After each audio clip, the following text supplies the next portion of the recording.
We are obsessed with monsters. We hunt them in myths, in movies, in the faces of people we already distrust. From the silver screen to our private nightmares, we keep searching for the enemy. But if you trace the devil back to his origin, not through horror films, but through scripture, something uncomfortable appears. He wasn't always the king of hell. He wasn't even a rebel. He was an employee. In the earliest Jewish tradition, Hasatan is not God's rival. He is God's prosecutor. In the book of Job, he stands inside the divine court, not as a tempter, but as an auditor. His task is simple and terrifying: to test whether human goodness is real or merely convenient. He does not whisper evil into your ear. He asks a colder question. Would this person still be good if comfort were taken away? Here, the enemy is not chaos. He is function, a tool of divine justice. Evil is not an external force. It is a stress test. But history does not leave ideas untouched. As the world moved toward empire, toward Rome, hierarchy, and mass belief, the devil changed. The prosecutor became the rebel. The auditor became the prince of darkness. This was no longer a legal drama, it was cosmic war. By creating a separate embodiment of evil, the narrative shifted something crucial. Human suffering no longer had to be traced back to God. Pain could be outsourced.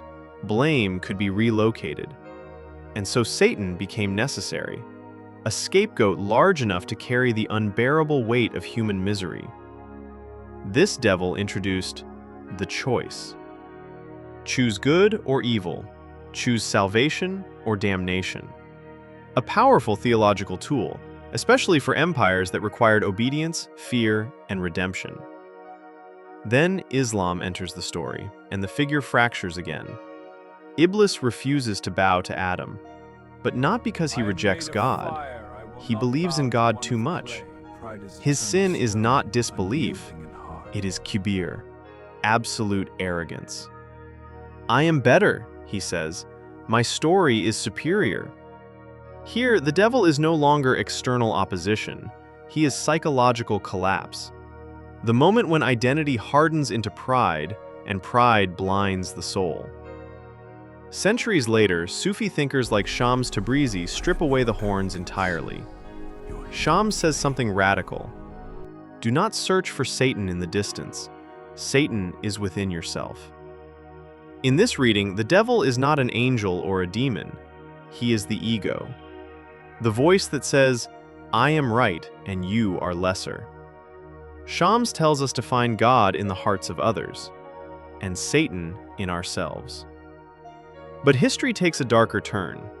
Orthodoxy hardens, power centralizes, fear becomes policy, and the devil is externalized again. Now he wears the faces of other faiths, other cultures, other ways of living. Those who should have taught self-examination teach accusation instead. The evolution reverses. We stop looking inward, we point outward. We place God inside our own certainty and Satan inside everyone else. And maybe that is the real tragedy. Not that the devil exists, but that we have become so skilled at projecting him onto others that we no longer recognize him when he speaks in our own voice. The monster was never just out there. He learned to live in the mirror.